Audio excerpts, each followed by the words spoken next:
अपने घरों में थोड़ा हौसला कनात लाएं। हज़रत आयशा सिद्दीक़ा रज़ी अल्लाह ताला अन्हा फरमाती हैं, ऐसा नहीं था कि हमारे घर के अंदर माल नहीं आता था, अल्लाह के फजल से बड़ा कुछ आता था, लेकिन फरमाती हम एसार कर दिया करते थे। हुजूर का मिजाज एसार कर देने का है। याद रखना, शम्मा से अगर कई शम्मे जल जाएं तो इसकी रोशनी में कभी कमी नहीं आती। हजारों दिए भी जल जाएं तो ये दिए मांद नहीं पड़ते। महंगाई बड़ी जोर की हो गई, गरीब आदमी की आजमाइश बढ़ गई। हमेशा महंगाई से गरीब लोग मुतासिर होते हैं। अमीरों की तो चीज़ें महंगी हो जाती हैं, वो तो सिंगल उन्होंने जमा की होती हैं, महंगी होती हैं तो डबल में बेचते हैं। गरीब पिसता है। लेकिन दुख की बात यह है कि हम एक दूसरे का साथ नहीं देते। मकरूज ज़हनी अजियत का शिकार है। 3 दिन है ना ईद के, तो एक जोड़े से भी गुजारे जा सकते हैं, एक से भी। अक्सर लोग तो वैसे ही ईद की नमाज पढ़ के सो जाते हैं, और जो बेदार भी हैं वो भी कपड़े बदल करके जानवर के ज़िबा में मशगूल हैं। हमने इस ईद पे कोशिश करनी है कि हमारी गली में, हमारे मोहल्ले में, हमारे दाएं बाएं थोड़ा सफ़र करें, बच्चों को देखें, सरकारी स्कूल से निकलते बच्चों को देखें, मसाजिद मदारस से निकलते बच्चों को देखें।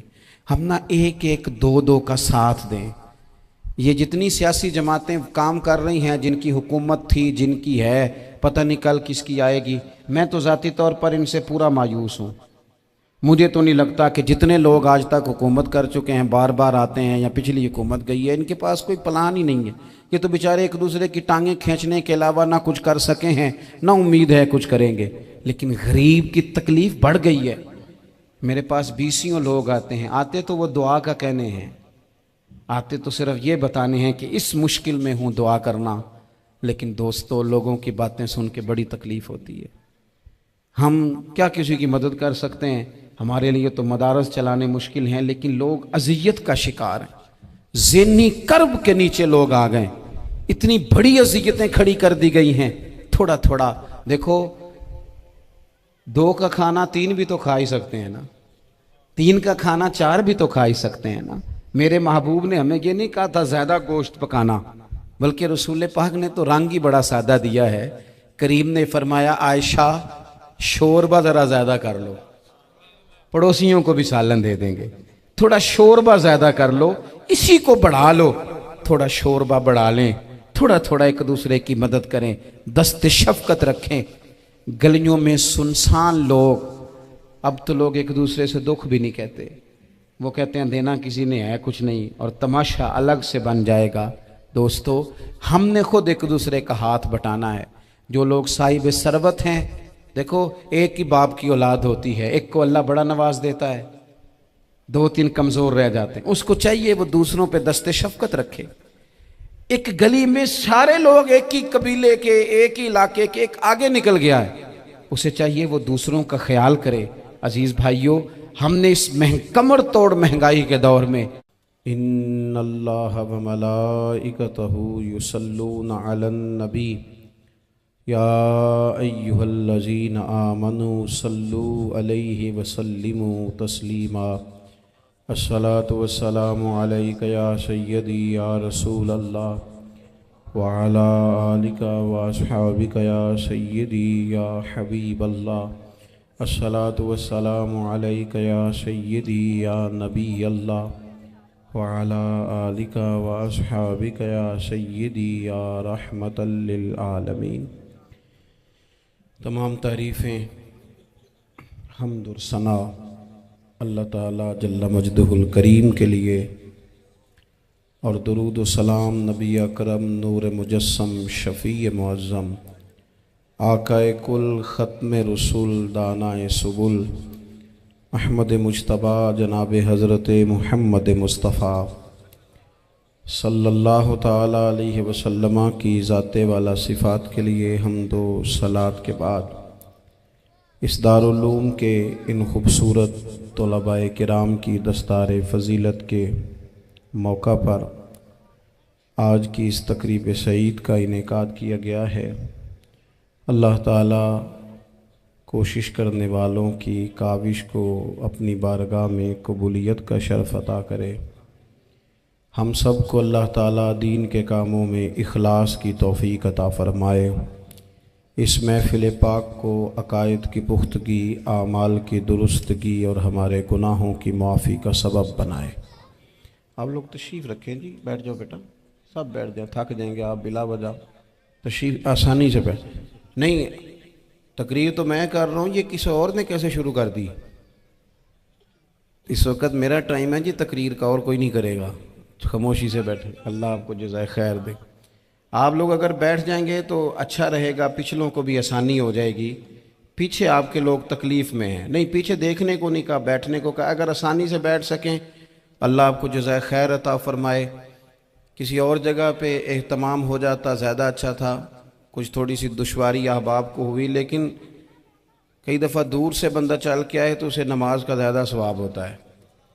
तो आप थोड़ा सा, हमारा गुफ्तगू का वक्त है, लंबा नहीं, आप अगर इत्मीनान से बैठ जाएंगे तो दो चार बातें अपनी बिसात के मुताबिक अर्ज़ करने की कोशिश करूँगा। अल्लाह तौफ़ीक अता फ़रमाए। सबसे पहली बात तो ये है कि ये दस्तार फ़जीलत है तलबा का। इल्म का लुग़वी माना जानने के होते हैं। इल्म हासिल किया जाता है किसी चीज़ की मारिफत को हासिल करने के लिए। जब हम कोई इल्म हासिल करते हैं तो हम ये चाहते हैं कि हमें उस चीज़ के नफ़ा और नुकसान का पता चल जाए। और जब हम दीनी इल्म हासिल करते हैं तो उसका मकसद ये होता है कि हमें रज़ाइल और खसाइल इन दोनों की खबर हो जाए। खैर क्या है, शर क्या है, उसमें तमीज़ का मलका हमें नसीब हो जाए। अच्छाई और बुराई खुलकर हमारे सामने वाज़े हो जाए, ये मकसूद होता है इल्म से। इल्म से, तालीम से मकसद ज़्यादा बातें करना नहीं होता। एक आदमी बहुत ज़्यादा बातें करता है तो शायद बड़ा आलिम है, एक शख्स बहुत ज़्यादा गुफ्तगू करता है तो उसके पास मालूमात ज़्यादा, ऐसा नहीं। बल्कि हज़रत अब्दुल्ला इब्न मसूद रदी अल्लाह तआला अन्हु से जब किसी ने पूछा था कि बड़ा आलिम कौन होता है, तो आप फरमाने लगे जो रब से ज़्यादा डरे वो बड़ा आलिम है। और दलील उन्होंने ये दी कि अल्लाह करीम ने कुरान मजीद में फ़रमाया है कि इन्नमा यख्शल्लाह मिन इबादिहिल उलमा, अल्लाह के बंदों में से जो आलिम हैं वो रब से डरते हैं। तो दीनी तालीम, उसकी मालूमात हासिल करने की कोशिश करें, सही करें। कुरान मजीद की एक आयत करीमा का कुछ हिस्सा जो मैंने तिलावत किया, उसमें अल्लाह करीम ने फरमाया अपने महबूब से, कहा वकुर रब्बि ज़िदनी इल्मा, ए महबूब आप मेरी बारगाह में ये दुआ मांगें, आप ये अर्ज़ करें कि ए रब मेरे इल्म में इजाफ़ा कर दे, ए मालिक मेरे इल्म में इजाफ़ा कर दे। बहुत सारी चीज़ें ऐसी होती हैं जिनकी ज़्यादती ठीक नहीं होती, वो ज़्यादा हो जाए तो नुकसान करती हैं। लेकिन इल्म एक ऐसी चीज़ है कि जिसके बारे में रब करीम ने कहा कि महबूब आप दुआ मांगें कि आपको ज़्यादा इल्म दिया जाए। और फिर इल्म एक ऐसी चीज़ है कि कोई भी आदमी ये दावा ना करे कि मैंने अब बड़ा हासिल कर लिया है, मेरी अब तकमील हो गई है, मैं अब मुकम्मल हो गया हूँ। जिनको अल्लाह ने गैब के ख़जानों की कुंजियाँ दी हैं ना, उनसे भी रब करीम ने कहा है कि महबूब आप दुआ करें कि मालिक मेरे इल्म में इजाफ़ा कर दे। तो जब वहाँ तक ये बात है तो फिर आम आदमी को भी चाहिए कि वो अपनी मालूमात में इजाफे का शौक़ पैदा करे। और तीसरी बात ये कि जो हुजूर के इल्म शरीफ पर बात करते हैं वो भी इस आयत से सीखें कि हुजूर का इल्म तो हर रोज़ रब उसमें इजाफा फरमा रहा है, तो हर रोज़ इजाफा हो रहा है। वलल आखिरतु खैरुल लका मिनल ऊला, हर रोज़ तरक्की हो रही है हुजूर के इल्म शरीफ की भी। तो हमारे यहाँ ज़्यादातर लोग बात इसलिए सीखते हैं कि मैं कोई कहीं से मसला सीखूंगा फिर जाके अपनी मस्जिद के इमाम को तंग करूंगा कि वहाँ तो मैं ये सुन के आया हूँ तो यहाँ ये काम क्यों नहीं होता। मैं कोई बात सीखूंगा तो फिर मैं उससे बहस का दरवाज़ा खोलूँगा। इल्म का मतलब ही अपने आप को संवारना है। मालूमात हासिल करने का मतलब ये कि आपके अमल में पुख्तगी आए, आपके किरदार में पुख्तगी आए, आपने जो सीखा है आप उसके मुताबिक अपने आप को ढालें। मुस्लिम शरीफ में मौजूद है, नबी पाक सल्लल्लाहु अलैहि वसल्लम ने दुआ मांगी है, ए अल्लाह मैं उस इल्म से तेरी पनाह मांगता हूँ जो इल्म तो हो पर नफ़े वाला ना हो। जिस बंदे के इल्म ने उसे नफ़ा नहीं दिया, वो कुछ सीख नहीं सका उससे, तो उसका इल्म किसी को क्या नफ़ा देगा।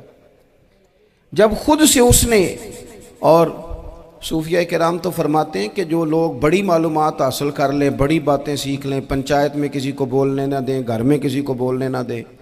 बहुत सारे लोग तो उलमा को भी मशवरा देते हैं, बड़ी बातें करे,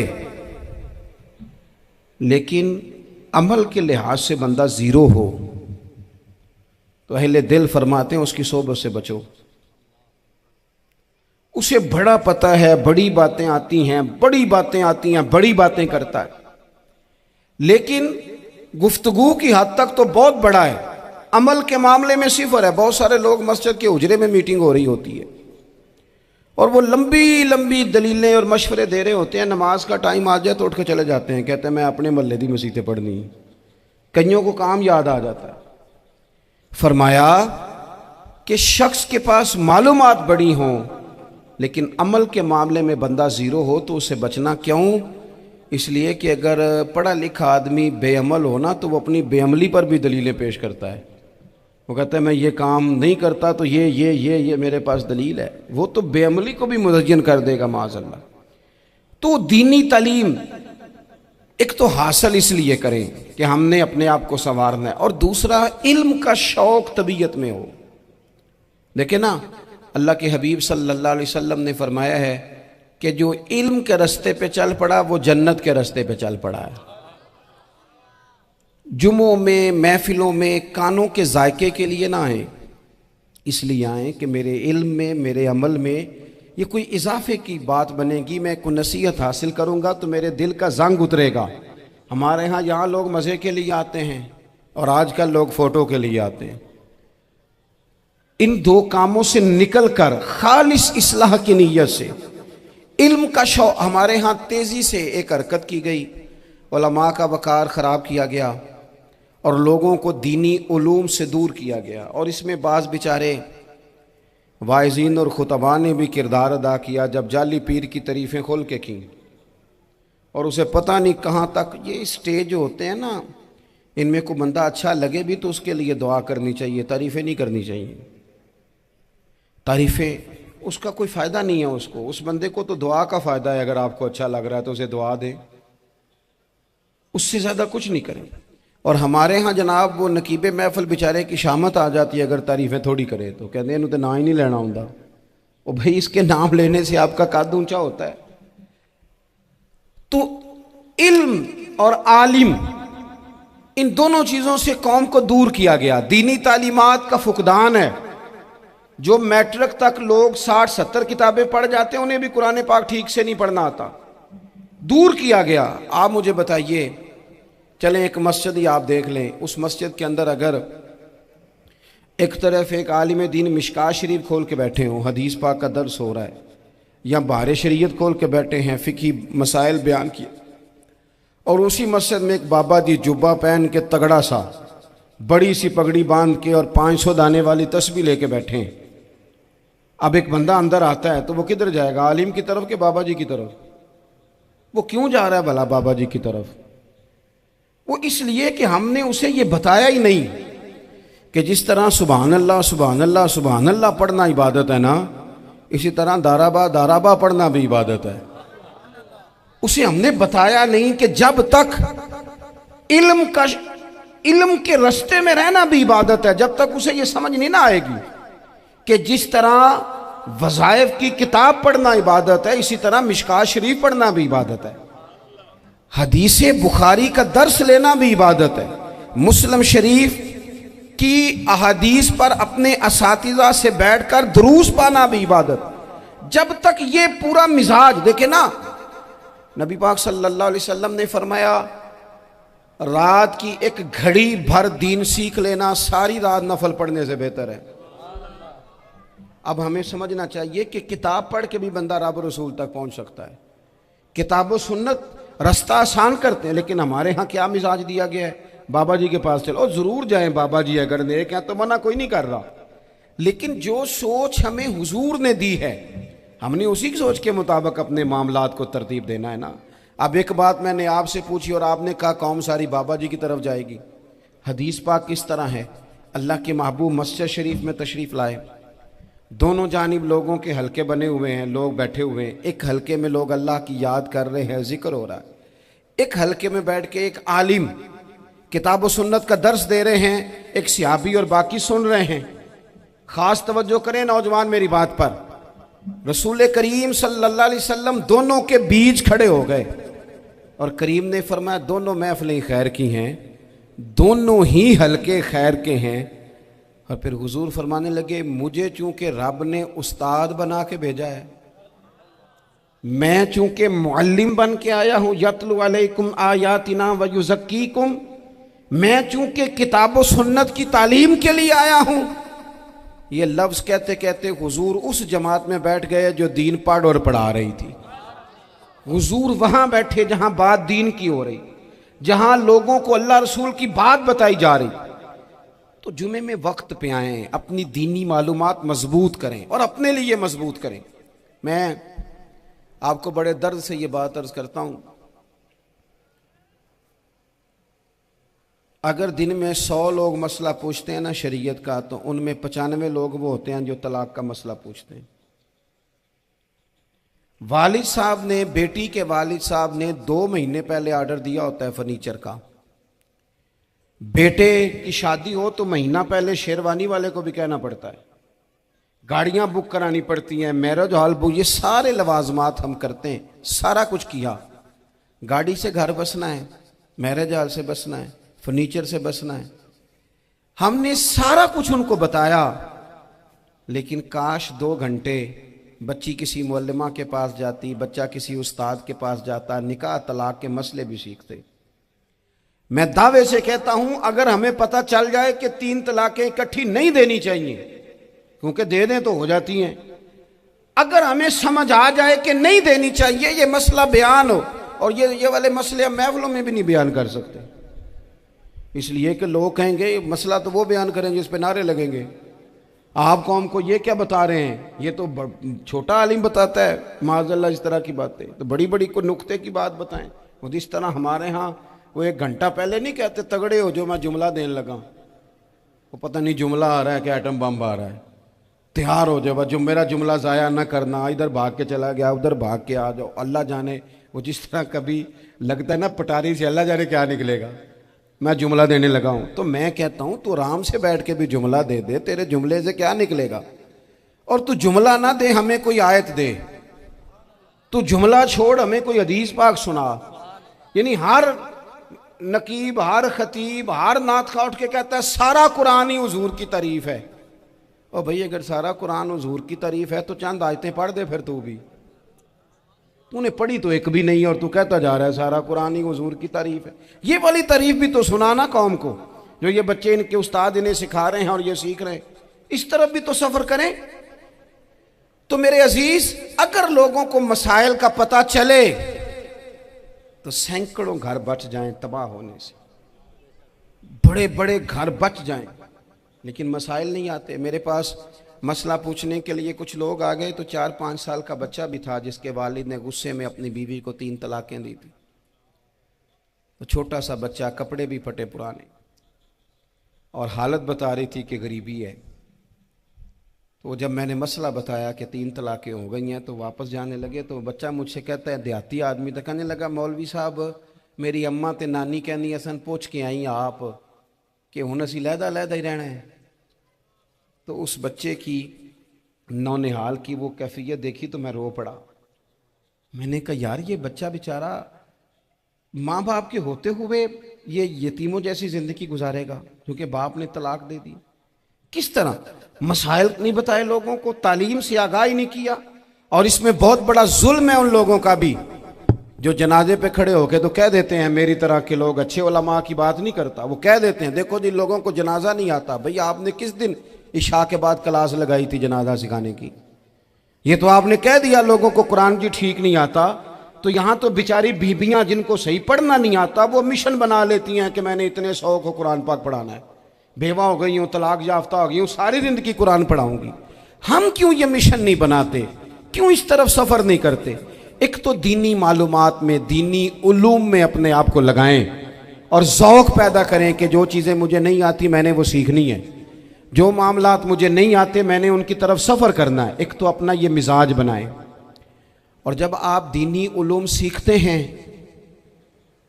तो पता है कौन सा मंज़र कायम होता है? मंज़र वो बनता है कि हज़रत अबू हुरैरा भी दीन सीखा करते थे, हज़रत अब्दुल्ला इब्ने उमर भी असहाबे सुफ़ा में रहा करते थे, हज़रत अनस बिन मालिक भी रहा करते थे। और ऐसा मंज़र बनता है कि हज़रत सैयदा खतीजतुल कुबरा रज़ी अल्लाह तआला अन्हा फरमाती हैं, सैयदा फातिमा हुजूर की गोद में बैठी होती थी और नबी पाक से बातें पूछती थी और हुजूर उन्हें बता रहे होते थे। सैयदा आयशा हुजूर से दीन की बातें पूछती। चौथा हिस्सा हमारी फ़िक़्ह के उसूल हज़रत फातिमा की, हज़रत आयशा सिद्दीक़ा की मरवियात पर मबनी है।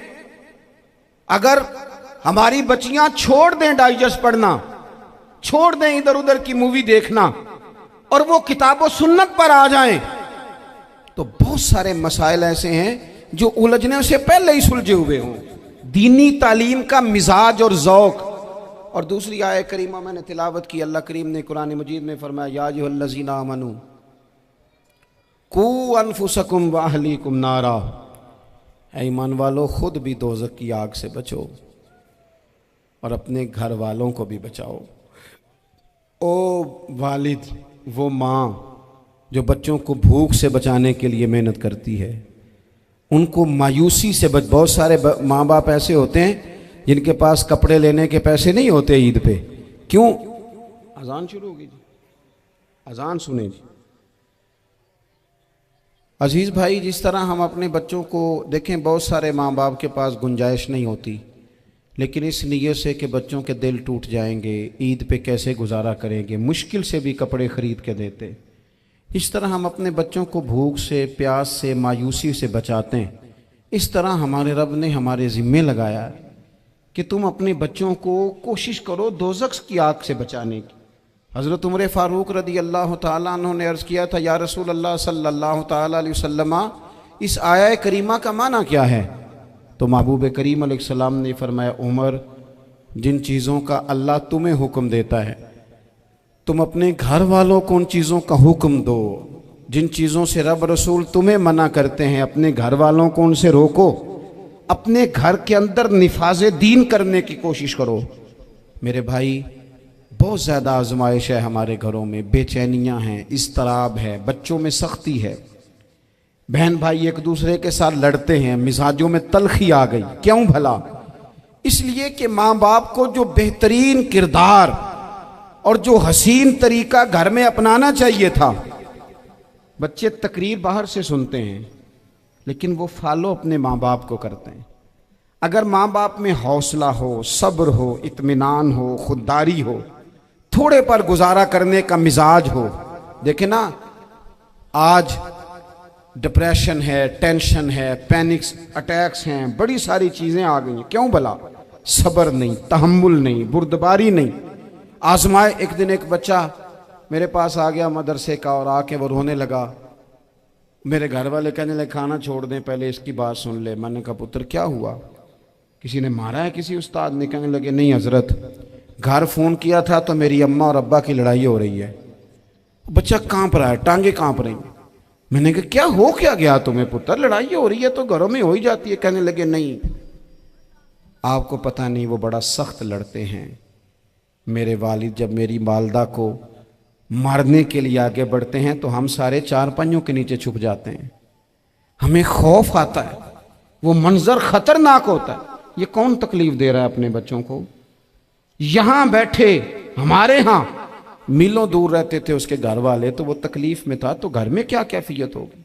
अगर हौसला हो, सब्र हो, कनात हो, अल्लाह के दिए हुए थोड़े रिस्क पर हमें राजी रहना आता हो, हमारे घरों में सुकून आए, इत्मीनान आए, हम जो जिंदगी बड़ी खुशी खुशी गुजार सकते हैं।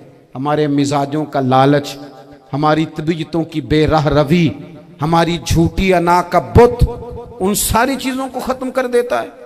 अपनी जिंदगी के अंदर अगर हम वो किरदार अपने बच्चों को दें, जिस किरदार में मोबाइल भी हो, जिसमें गाड़ी भी हो, जिसमें पैसे भी ला के अब्बा दराज में रखता हो, लेकिन वालिद का घर में मुसल्ला भी मौजूद हो, उसकी कोई तस्वीर भी हो, वो ये भी कहता हो कि खुदा ने अपने फजल से आज 5,000 दिया है तो इसमें 1,000 गरीबों का भी है, इसमें थोड़ा सा मैंने अल्लाह की रिजा के लिए भी रखा है। अगर कोई मुश्किल आ जाए तो वो बाप और माँ को सब्र करता हुआ देखते हो। अगर एक बाप कर बात करे तो दूसरा बर्दाश्त करता हो। खुदारा अपनी औलादों को इस अजियत का शिकार न करो। अपने घरों के अंदर वो खुददारी, वो प्यार, वो वकार, वो मोहब्बत, वो अंदाज। आप थके हुए हैं, कोई शक नहीं। आप बहुत सारे मसाइल का बाहर शिकार होंगे, कोई शक नहीं। लेकिन आप बाहर से थक के आए हैं, और अगर आप बाहर अपनी फैक्ट्री के मालिक हैं और दफ्तर के बड़े हैं तो घर में भी तो आप बड़े हैं ना। आपकी माँ भी तो इंतजार कर रही है, उसने भी तो दुखड़ा सुनाना है ना आपको। आप ये देखिए कि आपके बच्चे भी तो इंतजार कर रहे हैं, वो चाहते हैं कि अब्बा आके बैठे तो हम उनके सीने पे चढ़ के थोड़ा खेले। आपकी अहलिया मुंतजिर हैं। कुछ बातें बीवी किसी और से नहीं कह सकती, सिर्फ अपने शौहर से कहती है। लेकिन वो तो आते ही जलाल में आ गए साहब। वो कहने लगे तू बड़ी नालायक है, मैं थका मांदा आया हूं और तूने मुझे कहानी सुना दी है। वो उस खातून से शिद्दत के साथ पेश आने लगे।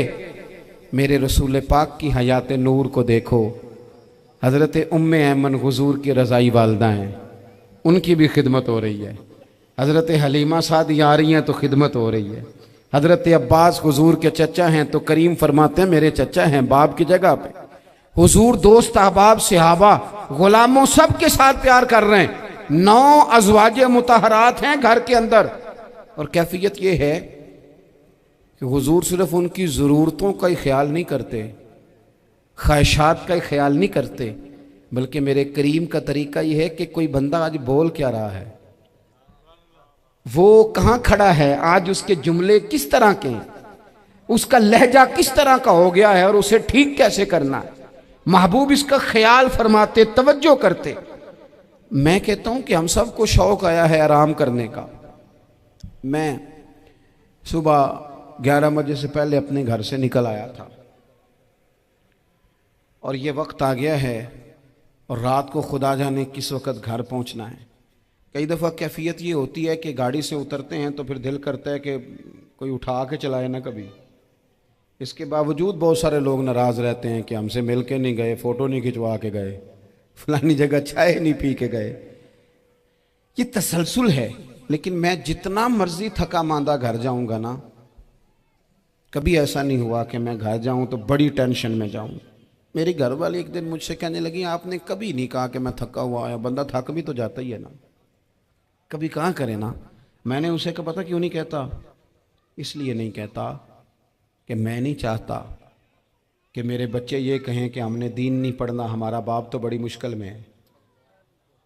हम अपने काम के बारे में अपने घर में शिकवे करते हैं। आप किसी बच्चे से पूछ लें कौन सा काम करना है, कहता जो अब्बा जी कर दे रहे वो नहीं करना। क्यों? कि अब्बा जी हर रोज़ तो कहते हैं मैं बड़ा उलझ गया हूँ, ये काम बड़ा मुश्किल है। मैं चाहता हूँ कि मैं अपने बच्चों को ये बताऊँ कि पुत्र मैं तो जिधर जाता हूँ फूल ही फूल हैं, मैं तो जिधर से गुजरता हूँ मोहब्बत ही मोहब्बत है, मैं तो जिधर से देखता हूँ दुआएं ही मिलती हैं, ताकि उनका शौक पैदा हो। मेरे अजीज, आप थोड़ा सा दिल बड़ा करें। अगर आप एक की वजह से पूरा घर सुकून में आ जाता है तो आप दिल बड़ा क्यों नहीं करते? जगह ढूंढते हैं बस मुझे कोई तंग ना करे, कोई मेरी बाप माँ बदौलत को कोई परेशान ना करे। बुखारी शरीफ सुनिए, हज़रत आयशा सिद्दीक़ा रज़ी अल्लाह ताला अन्हा बैठी हैं। हुजूर फरमाने लगे आयशा आज एक बात ना बताऊं तुम्हें? या रसूलल्लाह बताइए। हुजूर फरमाने लगे जब तुम मुझसे नाराज़ होती हो तब भी मुझे पता चल जाता है, और जब राज़ी होती हो फिर भी पता चल जाता है। तो हज़रत सैयद आयशा सिद्दीक़ा बात सुन के बड़ी खुश हुई। या रसूलल्लाह वो कैसे? हुजूर फरमाने लगे कभी कभी तुम कसम उठाती हो। या रसूलल्लाह हाँ। फरमाया जब होती हो ना राज़ी, खुश, तो फिर कहती हो मुझे रब्बे मोहम्मद की कसम सल्लल्लाहु अलैहि वसल्लम। फिर तुम मेरे नाम के साथ रब करीम का नाम मिला के कसम उठाती हो, रब्बे मोहम्मद की कसम। या रसूलल्लाह बिल्कुल ऐसे ही है। और फरमाया जब तुम्हारे दिल में कोई बात होती है ना तो फिर तुम कहती हो मुझे रब्बे इब्राहीम अलैहिस्सलाम की कसम, फिर तुम रब्बे मोहम्मद नहीं कहती। ये बुखारी मुस्लिम में मौजूद है। हज़रत आयशा सिद्दीक़ा ने तो बात सुनी तो खिल गई तबीयत, कहने लगी करीम सदके जाऊं, यहां यहां तक ख्याल फरमाते हो, किसके जुमले कहां पहुंच गए, यहां तक ख्याल है। फरमाया मुझे पता चल जाता है कि तुम्हारी कैफियत क्या है, कहां खड़ी हो। और भाई हम तो अपनी मां का भी ख्याल नहीं रखते। हमारा बाप कहां बेचारा खड़ा है, वो तो इंतजार में था कि कोई 10 मिनट मेरे पास बैठेगा, तवज्जो ही नहीं, जज्बात का ख्याल ही नहीं। हज़रत आयशा सिद्दीक़ा बात सुन के अर्ज़ करने लगी या रसूल अल्लाह, मुझे रब्बे मोहम्मद की कसम हो, मैं सिर्फ नाम छोड़ती हूँ, मेरे दिल में हर वक्त मदीने वाले महबूब ही रहते हैं, नाम ही छोड़ती हूँ सिर्फ। ओ मेरे दोस्त थोड़ा सा जा। और दूसरा अर्ज़ करूँगा, दौलत अगर बहुत आली चीज़ होती ना, बहुत कीमती, तो सबसे ज़्यादा सैयदा आयशा के घर में होती। अगर पैसों से ही शौक आता तो पैसे सबसे ज़्यादा हज़रत फातिमा ज़हरा के काशाना नूर में होते। ओ मेरे भाइयों, सोना वक्त मोहब्बतों से गुजारा जा सकता है। ओ भाई, मैंने तो अपने घर में ये देखा कि मेरे वालिद साहब गर्मी आती तो फरमाते ओ लो भाई तुहानू परवाह नहीं, मैं तुहाडे पड़ोले च दाने पा दिते ने ते तुहाडी मां ने मर्तबान च अचार पा दिता है, लो अब तुम्हें कहीं जाने की ज़रूरत नहीं पड़ेगी। इस पे भी वक्त बड़ा अच्छा गुजरता था, इस पे भी टाइम बड़ा अच्छा। 6-6 खाने खा के बच्चे नखरे कर रहे हैं। मैंने अपने वालिद साहब से एक दिन कहा, मैं क्या अब्बा जी तुहानू पसंद की है?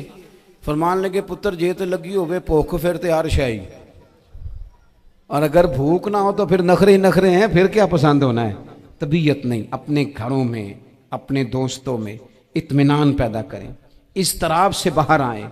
और एक बात और अर्ज़ करनी है, याद रखना तकरीर बाहर चलती है, घर में नहीं चलती। घर में अमल चलता है। घर जाके आप लेक्चर देना नमाज पढ़ा करो, नमाज पढ़ा करो, नमाज पढ़ा करो, नमाज पढ़ा करो, तो कोई नहीं पढ़ते घर वाले। आप घर में नमाज खुद शुरू कर दें। नबी पाक सल्लल्लाहु अलैहि वसल्लम ने फरमाया घरों को कब्रिस्तान ना बनाओ, कुछ नफली नमाजें घर में भी पढ़ा करो। अल्लाह के प्यारे रसूल सल्लल्लाहु अलैहि वसल्लम का घर मस्जिद नबी के बिल्कुल साथ है, दरवाज़ा हुजूर के घर का मस्जिद में खुलता था। लेकिन नबी करीम सल्लल्लाहु अलैहि वसल्लम क्या करते थे?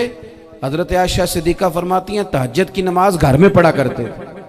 घर में हुजूर तहज्जुद की नमाज पढ़ते, अगरचे घर में दुश्वारी थी। कुछ इबादात, कुछ नमाजें घर के अंदर भी इंसान पढ़े, तवज्जो करे। वैसे तो हम एक अजान सुन चुके हैं, लेकिन ये कुछ ज़्यादा ही करीब है, इसे भी सुन ही लिया जाए। अच्छा जी, सुन लें जी, अजान सुन लें। वैसे एक ही अजान सुनना ज़रूरी होता है जब ज़्यादा हो रही हूँ। मैं भी बस बात समेटने ही लगा था, अजान को मुकम्मल हो लेने।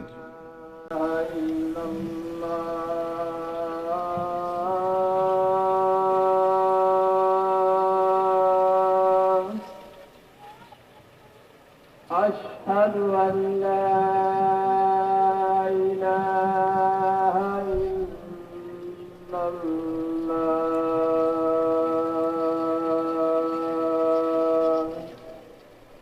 अशहदु अन्ना मुहम्मदर रसूलुल्लाह,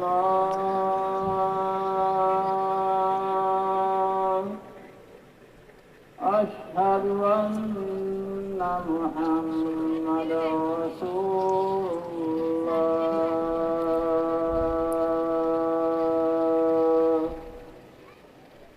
हय्य अला सलाह,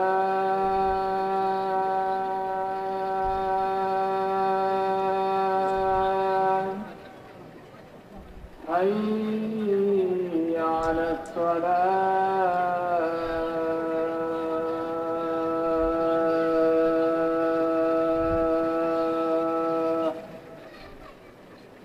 हय्य अलल फलाह,